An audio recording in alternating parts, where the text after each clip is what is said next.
이 시간 하나님께서 우리에게 주신 하나님의 말씀, 베드로전서 1장 6절부터 9절 말씀입니다. 베드로전서 1장 6절부터 9절 말씀, 신약성경 377쪽입니다.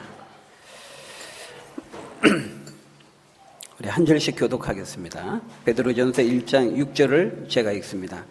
그러므로 너희가 이제 여러 가지 시험으로 말미암아 잠깐 근심하게 되지 않을 수 없으나 오히려 크게 기뻐하는도다.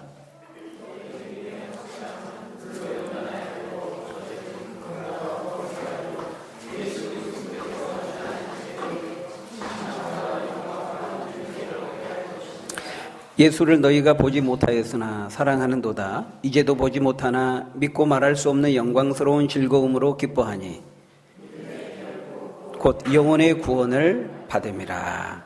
아멘. 오늘 본문은 성도가 당하는 여러 가지 시험에 대해서 말씀하고 있습니다. 여기서 시험이라고 하는 것은 곧 시련을 의미하는 것이죠. 하나님을 믿는 사람들이 당하는 시련, 그것을 말한다는 것입니다. 아니 어떻게 하나님을 믿는 사람들에게도 시험이 있고 시련이 있을 수 있는가? 여러분, 있을 수 있습니까? 없습니까? 성경은 있다라고 말씀합니다. 오늘 우리가 읽었던 그 6절에 보니까 그러므로 너희가 여러 가지 시험으로 말미암아 그렇게 말씀합니다. 여기 너희가라고 하는 것은 하나님을 믿는 성도들을 가리키는 것이죠. 본도, 갈라디아, 갑바도기아, 아시아와 비두니아의 여러 지역에 흩어져 있는 그리스도인들을, 성도들을 가리키는 것입니다. 참 이상하죠.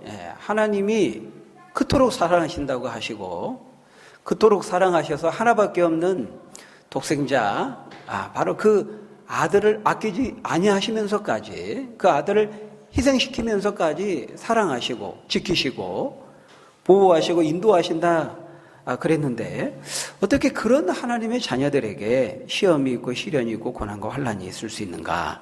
우리는 질문을 하게 되는 것입니다. 믿지 않는 사람도 질문하고 믿는 사람도 질문하게 되죠.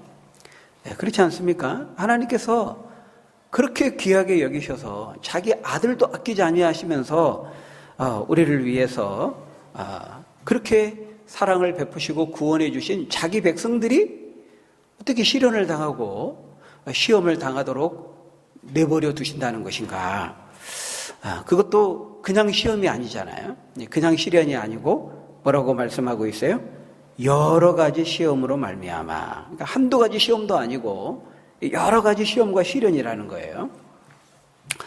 여러분, 이 성도가 당하는 여러 가지 시련을 우리는 크게 두 가지로 이제 나누어 말할 수 있어요. 그것은 모든 인간이기에 인생으로서 겪는 생로병사의 고통과 시련이 그 한 가지고, 성도들은 그것에 더하여서 또 어떤 시련이 있다고요? 이 땅에 하늘에 속한 천국 시민권자로서 흩어진 나그네로 살아가면서 겪는 그 시련이 또 있다는 거예요. 바로 믿음의 시련이죠. 믿음의 시련. 그러니까 믿지 않는 사람들이 겪는 그 생로병사의 고통의 시련도 겪어야 되고, 그것에 더하여서 이 세상에 살아가지만 이 세상에 속하지 않음으로 인해서 마치 낯선 땅에 흩어진 나그네처럼 이방인처럼 하늘의 소망을 두고 하늘의 시민권을 가진 자로서 살아가야 되기 때문에 겪는 믿음의 시련이 또 있다는 것입니다. 그 두 가지 시련, 그 두 가지 고통이 성도에게 있다는 것이죠. 그러니까 하나님의 자녀들도 대학 들어가려면 어떻게 해야 됩니까? 열심히 공부해야 됩니다. 믿지 않는 사람들과 똑같이 열심히 공부해야 돼요. 취직하려면은 똑같이 믿지 않는 사람들과 원서 내고 열심히 공부하고 힘들게 준비해야 되는 것입니다. 하나님 믿으니까, 하나님 자녀니까 아무거 안 해도 그냥 믿습니다 하면서 그냥 볼펜 굴리면 막 기적적으로 다 시험에 맞고 붙고 합격하는 거 아니라는 것이죠. 그러니까 성도들도 안 먹으면 똑같이 배고프고요. 피곤하면 졸립고, 뭐 날씨 추운데 면역력 떨어지면 감기에 걸리는 것이죠. 성도도 운동하다 다칠 수 있고 등산하다 미끄러질 수 있고 예. 대학 들어가려면 열심히 공부해야 되고, 예. 직장 생활하다 어느 날 갑자기 또 뭐 잘릴 수도 있고, 사업하다 실패할 수도, 망할 수도 있다는 것이죠. 우리가 뭐, 이거 독감 돈다. 그러면 믿지 않는 사람만 걸리는 거 아니잖아요. 믿는 사람도 걸리는 겁니다. 여러분 병원에 가보십시오. 믿지 않는 사람들만 있습니까? 믿지 않는 사람들만 암에 걸립니까? 절대 그렇지 않습니다. 그러니까 똑같이 우리가 성도로서 하나님을 믿는 사람으로 살아갈 때 이 땅의 이 생로병사의 고통 똑같이 겪게 된다는 것입니다. 근데 우리가 이것을 좀 잘 먼저 이해할 필요가 있어요. 얼마 전에요. 꽤 큰 이제 교회 그 목사님이 예배 중에 설교하다가 쓰러졌어요. 근데 이제 그것을 보면서 성도들이 이제 두 부류로 나눠집니다. 한쪽 부류는 목사님이 그 지난주에 선교 여행을 너무 이제 타지에서 악조건 환경에서 너무 무리하셔가지고 과로하셨나 보다.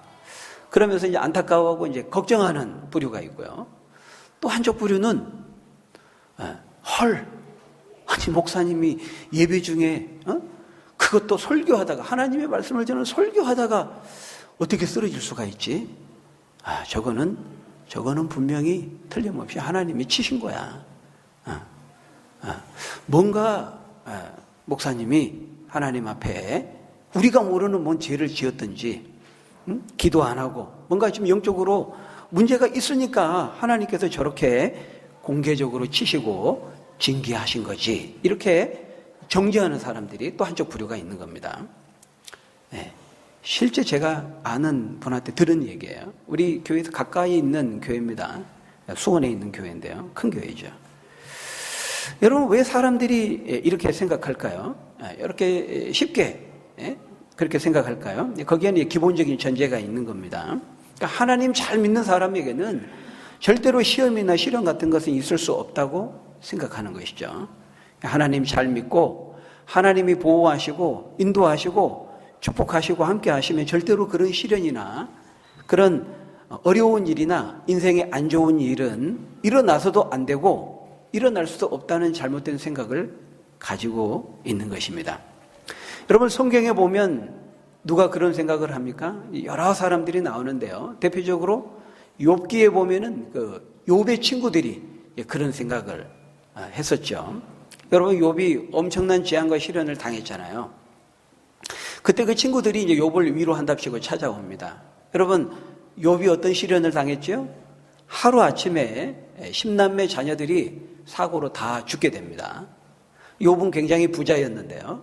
그래서 종들과 많은 일꾼들을 거느리면서 양과 낙타와 가축들을 소유하고 있었어요. 근데 하루 아침에 가까이 그 주변에 있는 갈대아 족속들, 그 이웃한 이방 민족들이 쳐들어와가지고 다 이제 노략질해 갑니다. 그리고 이제 그나마 남아있는 것도 불이 나가지고 다 타서 없어지게 되죠. 뿐만 아니라 거기다가 이제 욥은 또 자신의 질병까지도 얻게 됩니다.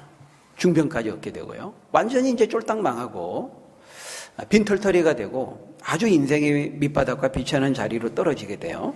그래서 그 소식을 듣고 이제 욥의 친구들이 위로하기 위해서 찾아온 겁니다. 그 친구들이 누구냐면 엘리바스, 빌닷, 소발 이런 사람들이에요. 그런데 그 친구들이 위로한답시고 뭐라고 말하죠? 여러분 지금 욥의 상황을 한번 생각해 보세요. 지금 욥은 그러니까 우리가 인생을 살아가면서요. 지금 욥이 당한 이 고난에 단 한 가지라도 겪기가 쉽지 않아요. 우리가 인생을 살아가면서. 여러분 그 가정의 그 자녀 중에 한 자녀라도 부모보다 먼저 어떤 사고로 교통사고가 났든지 어떤 병에 걸렸든지 죽는다. 여러분 그 상실, 그 고통, 그 아픔 우리가 이해할 수 있습니까? 안 당해본 사람은 모르는 거죠. 근데 욥은 자식 중에 한 명이 아니라요. 10남매가 한날에 다 죽게 된 겁니다. 한날에 다 그 자식들 이 가슴에 묻고 장례를 치러야 되는 그 고통을 겪게 된 것이죠. 더군다나 뿐만 아니라 하루아침에 그 많던 재산도 바람처럼 다 날아가 버리고 말았고요.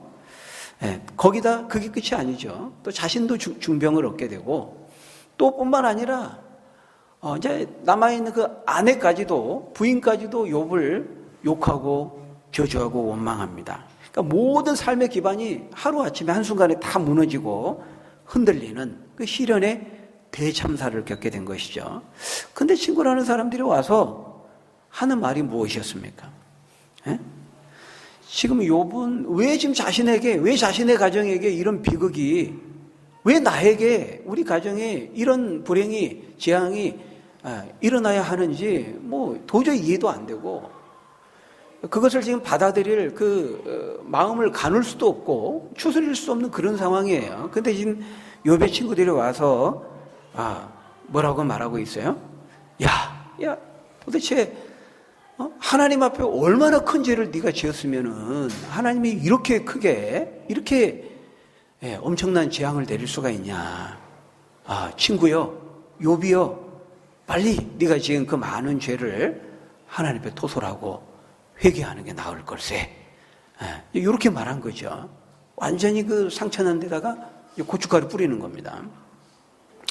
여러분, 욥이 여러분 욥기 1장에 보면은요, 욥이 어떤 사람이었고 어떻게 신앙생활을 했는지를 잘 보여주고 있어요. 여러분, 욥이 신앙생활 똑바로 하지 않고 하나님 경외하지 않고 이제 그렇게 살다가 그랬다. 그러면 이제 좀 이해가 되죠, 욥도. 자기 자책할 수 있는 거고. 나름대로 이제 이해가 되는데 전혀 그렇지가 않습니다. 욥은 굉장히 믿음이 좋았습니다. 그리고 굉장히 신앙생활을 잘했습니다.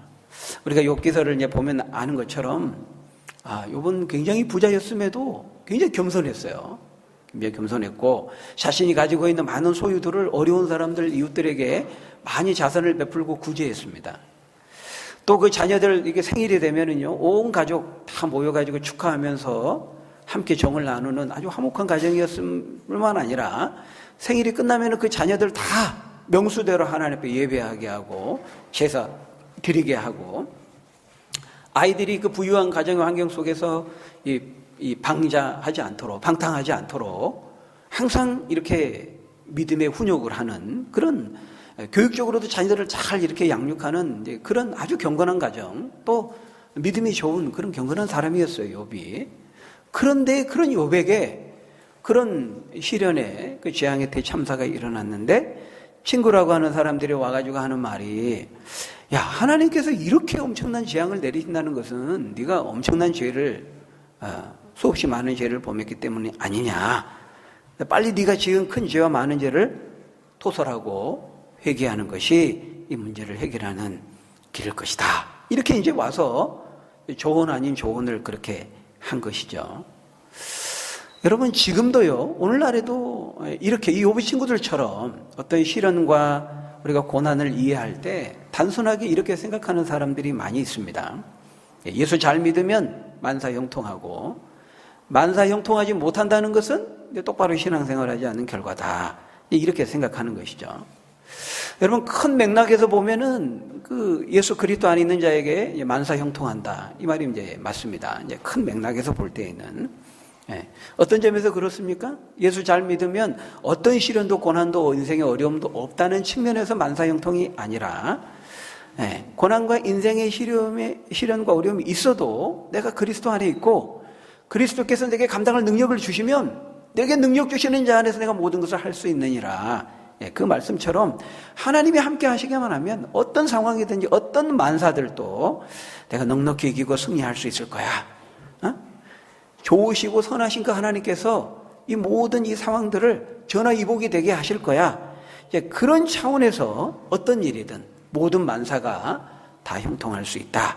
이렇게 이제 믿고 이제 말할 수는 있는 것이죠. 하지만 예수 잘 믿으면 어떤 고난도 시련도 어려움도 없다는 의미에서 만사형통이라는 없다는 거예요. 성경 어디에도 그것을 우리에게 말씀하지 않고 약속하지 않습니다. 오히려 디모데후서 1장 8절에 보면 뭐라고 말씀합니까?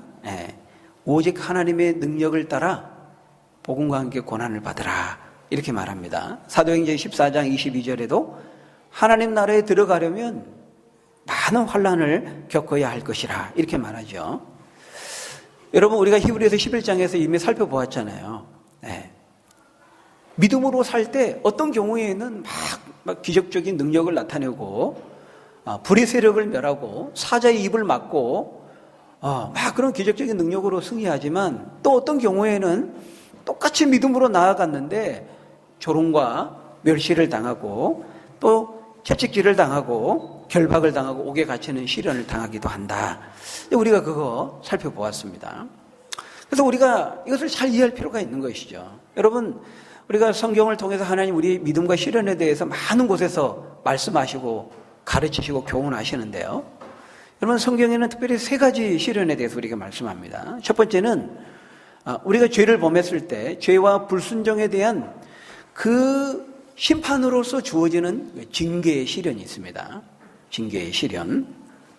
방금 욥의 친구들이 말했던 바로 그 시련이죠.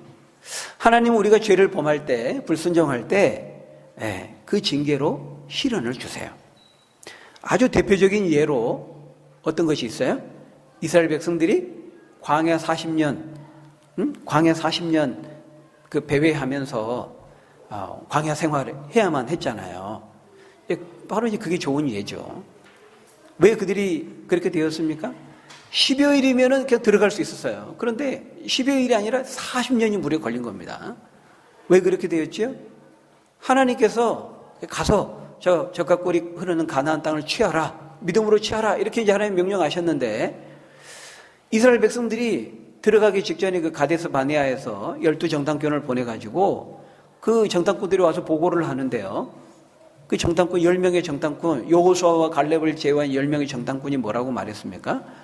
우리 안 된다. 저거 우리 들어가면 우리는 진다. 우리 못 이긴다. 들어가서는 안 된다. 우리는 메뚜기고 저들은 거인이다. 우리는 실패한다. 이렇게 불신앙적으로 보고를 했잖아요. 그러니까 이스라엘 백성들이 그걸 따른 겁니다. 하나님이 가서 취하라 그랬는데 안 간 거예요. 불순종한 거죠. 그래서 하나님이 40년 동안 징계하셔서 광야를 떠돌게 하신 거예요. 바로 이것이 죄와 불순종에 대한 하나님의 심판으로서 징계의 시련입니다.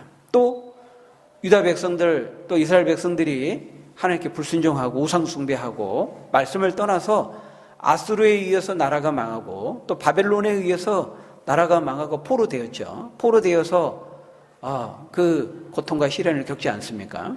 70년 동안. 그것도 대표적으로 하나님께 죄를 범하고 불순종했을 때 주어진 그 심판으로서의 징계 시련에 해당이 되는 것이죠. 그런데 모든 시련이 다 이렇게 죄와 불순종에 대한 징계로 주어지는 심판의 시련, 징계의 시련인 것만은 아니라는 거예요. 연단의 시련도 있어요.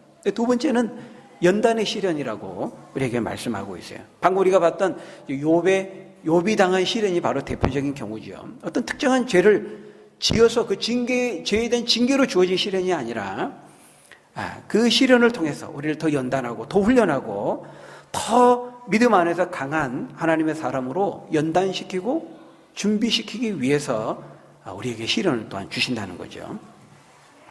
그러니까 여러분, 우리가 큰 맥락에서 보면 모든 이 땅의 시련과 고통은요, 죄로 말미암아 주어진 것이다. 이렇게 말할 수 있습니다. 아담과 하와가 죄를 범한 다음에 그 다음부터 인간은 고통과 시련 가운데 사망의 그 죽음의 그 시련과 위기를 겪게 되지 않습니까? 그러니까 그런 점에서 큰 맥락에서는 인간이 겪는 모든 고통, 모든 슬픔, 모든 아픔은 죄에서 비롯되었다. 죄 때문이다. 이렇게 말할 수 있지만, 그러나 구체적인 우리가 삶을 살아가는 요정 속에서 각각의 개별적인 인간이 겪는 그런 고통과 시련의 부분에 있어서는 다 저마다 차이가 있죠. 그 정도와 강도와 양상에 있어서는 차이가 있다는 거예요. 그러니까 모든 인간이 생로병사의 고통을 겪는다는 점에 있어서는 그 생로병사의 그 고통의 시련의 원인이 죄에 있다. 이렇게 우리가 원론적으로 원칙적으로는 말할 수 있지만, 지금 현재적으로 각각의 사람이 겪는 고통에 대해서, 시련에 대해서 그것이 다른 사람보다 당신이 더 많은 죄를 지었기 때문이다. 이렇게 말해서는 안 된다는 것이죠. 근데 우리는 일반적으로 어떤 사람의 시련이 찾아오고 또 어떤 인생의 어려움을 겪게 되면은 이 욥의 친구들처럼 어떤 당신이 특별한 죄를 지었기 때문에 그 특별한 죄에 대한 징계와 심판으로서 그 사람을 정죄할 때가 많다는 것입니다. 내 당신 주일날 빼먹을 때부터 알아봤어. 11조 떼먹을 때부터 내가 알아봤어. 그러니까 그런 일이 생기는 거지. 어떤 그 실제 있었다면서요. 어떤 권사님이 병원에 신방 가가지고 병원에 있는 사람한테 그런 말을 했다는 거예요. 그거는 이제 할 소리가 아니죠.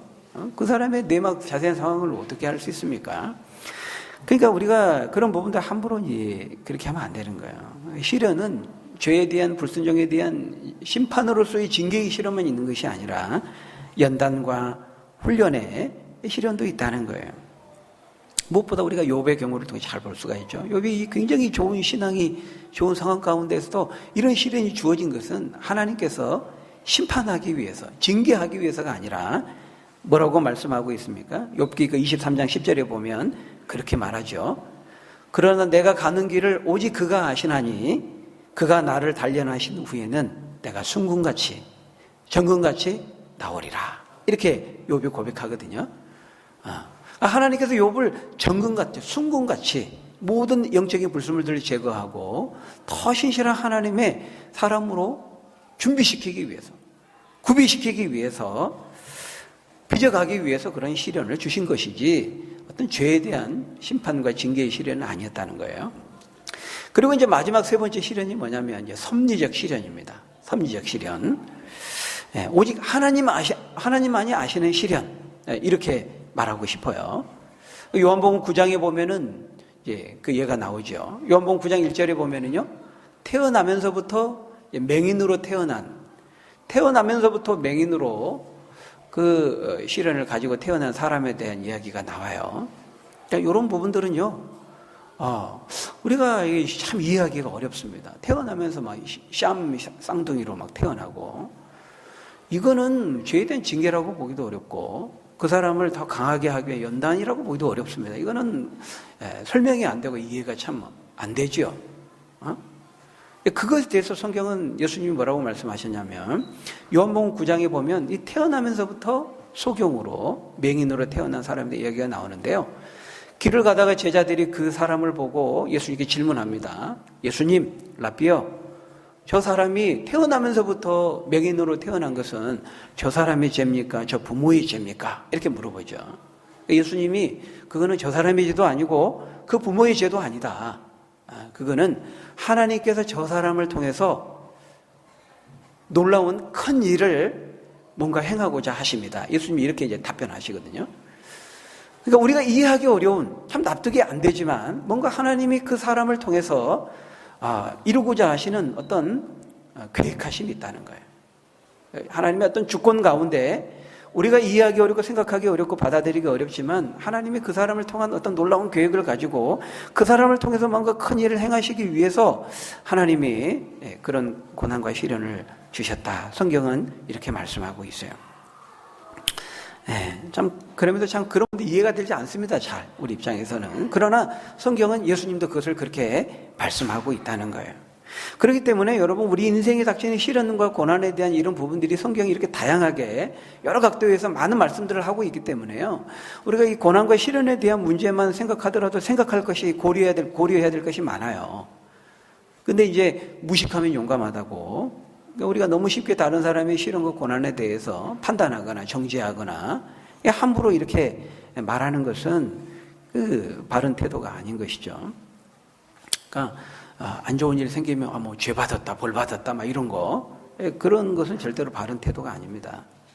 뭐 일본에 막 쓰나미 나고 지진 나면 그게 죄에 대한 하나님의 심판이다.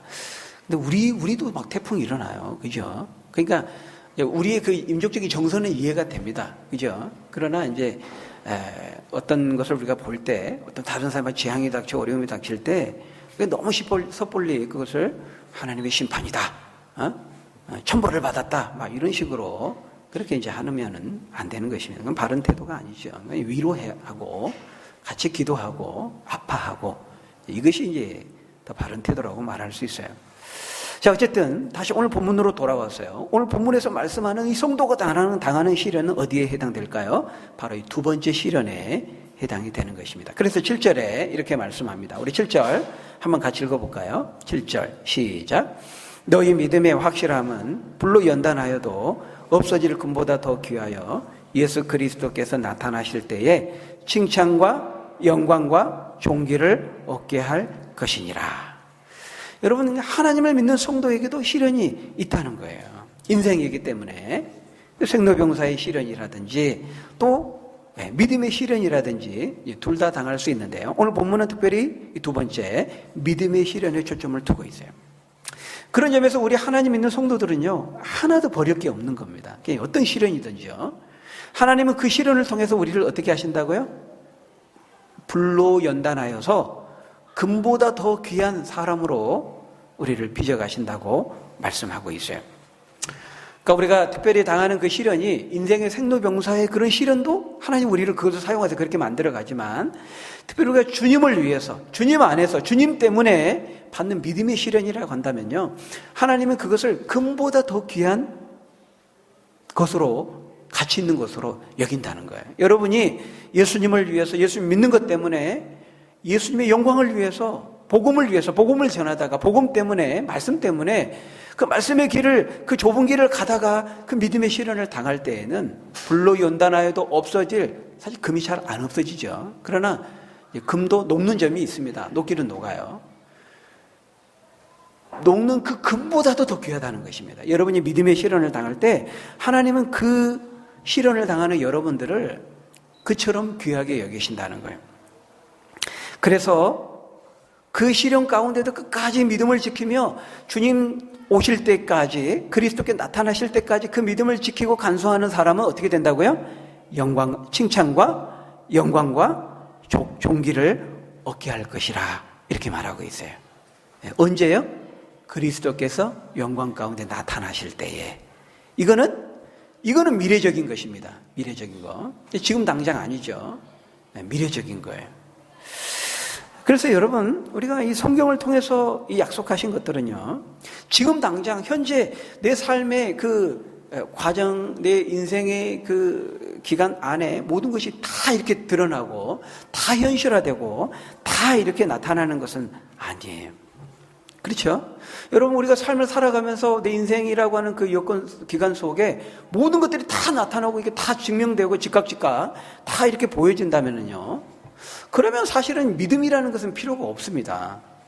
굳이 하나님께서 우리에게 믿어라, 믿음을 요구할 이유가 없는 거죠. 왜? 그냥 눈에 보이는 대로 즉각 일어나는 대로 사실로 그냥 받아들이면 되는 거겠죠.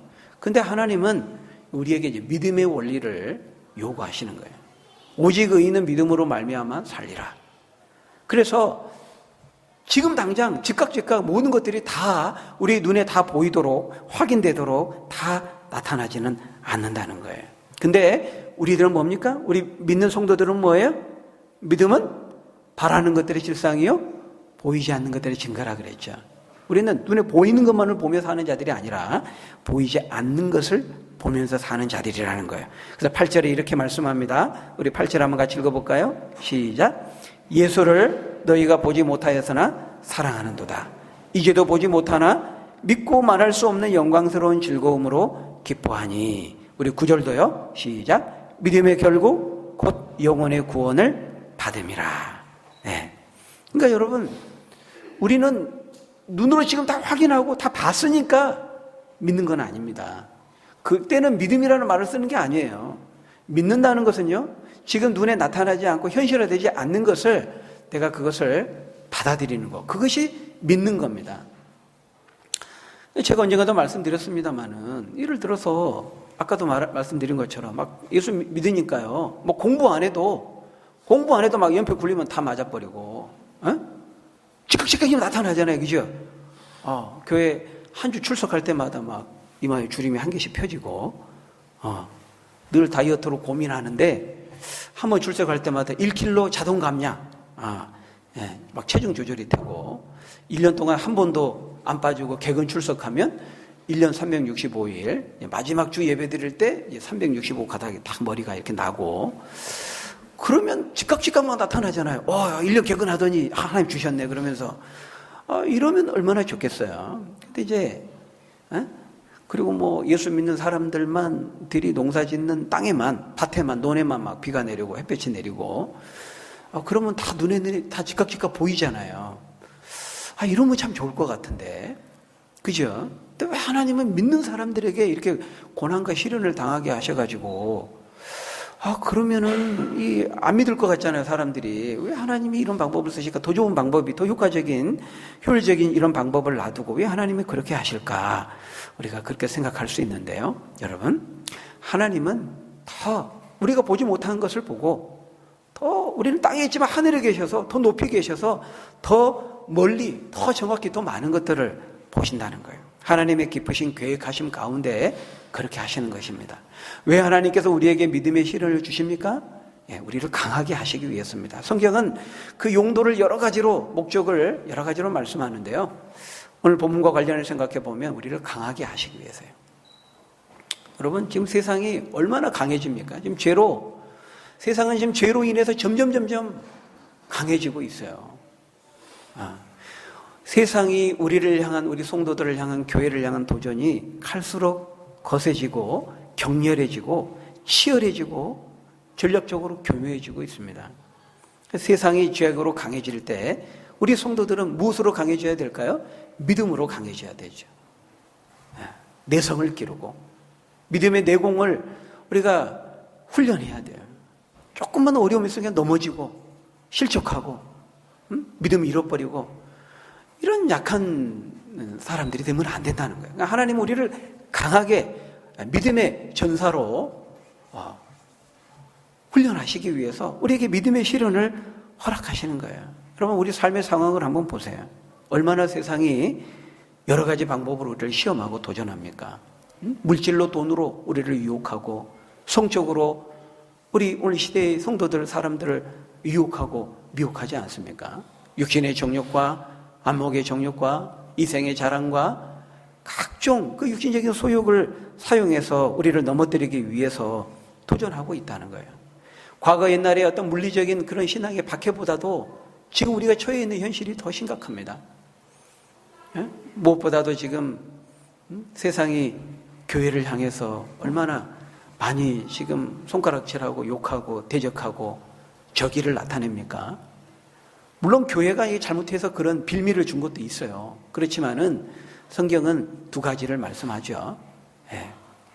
그래서 베드로 우리 전선이 나중에 보게 되겠습니다만 4장에 가면은 너희가 도둑질하거나 나쁜 짓 해가지고 세상 사람들한테 고난과 시련을 당하는 것은 그것은 부끄러운 일이다. 그런 것으로 고난을 당하지 말고 예수님 때문에, 복음 때문에 고난을 당하고 너희가 그 예수님 때문에 고난과 그 믿음의 시련을 당할 때 오히려 기쁘게 여겨라. 영광스럽게 여겨라. 하나님께서 그렇게 우리에게 말씀하잖아요. 오늘날 교회가 이제 잘못한 부분도 있습니다만은, 그러나 또 한편 이 복음의 그 십자가 복음에 대한 그 본질적인 거부감이 죄를 가진 인간에게 있다는 거예요. 그래서 예수님도 뭘 잘못해서 세상으로 하여금 그렇게 고난을 당하고 십자가에 죽으셨습니까? 예수님은 다 착한 일, 좋은 일만 하셨죠. 그래도 죄를 가진 인간은요, 본성적인 거부감이 있는 거예요. 십자가가 유대인에게는 거리끼는 것이요, 헬라인에게는 미련한 것이라다. 미련해 보이고 거부감을 갖게 되고 그렇게 보이는 것이 이 복음의 속성 자체에 있다는 거예요. 오늘날 우리 한국적인 이 상황에서도 지금 교회를 향해서, 성도들을 향해서, 이 하나님의 말씀을 향해서 하나님을 향한 그 저항과 적의가 아주 심각한 그런 상태 속에 우리가 처해 있다는 것이죠. 그럴 때 하나님은 우리가 약해지지 않고 강한 성도로 훈련하시기 위해서 우리에게 믿음의 시련을 허락하시는 것입니다. 그러나 여러분, 그 시련은 결코 영원하지 않다고 말하고 있어요. 오늘 본문 6절에 보니까 뭐라고 말씀합니까? 그 여러 가지 시험으로 인해 잠깐 근심하게 되지 않을 수 없으나 오히려 크게 기뻐하도다. 여러분, 시련은 잠깐이라는 거예요. 그러나 기쁨과 영광은 크고 영원하다. 이렇게 말씀합니다. 많은 어려움과 미혹과 시련과 고통과 환난과 세상의 도전 가운데에도 예수 그리스도께 나타나실 때까지 끝까지 믿음을 지키는 자에게는 칭찬과 영광과 존귀를 얻게 할 것이라고 약속하고 있어요. 하나님께 나아가는 자는 믿음이 없이는 하나님을 기쁘시게 하지 못하나니 하나님께 나아가는 자는 반드시 그가 계신 것과 그가 자기를 찾는 자들에게 상 주시는 이심을 믿어야 할지니라. 이렇게 말씀하고 있습니다. 여러분, 우리는 예수님을 직접 눈으로 보지 못했지만 우리는 믿고 기뻐하는 자들입니다. 우리는 눈에 보이는 것만을 보면서 사는 자들이 아닙니다. 고린도서 4장 17절 18절에 말씀하고 있는 것처럼 우리가 예수님 때문에 지금 당하는 그 고난은 잠시 잠깐이고 장차 우리에게 주어질 영원한 영광의 그 중한 것과 좋게 비교할 수 없도다. 우리가 주목하는 것은 우리 눈에 보이는 것이 아니요 보이지 않는 것이, 보이는 것은 잠깐이요 보이지 않는 것은 영원함이니라. 짐 엘리엇이라고 하는 그 선교사가 좀 젊은 날에 29에 순교하지 않았습니까?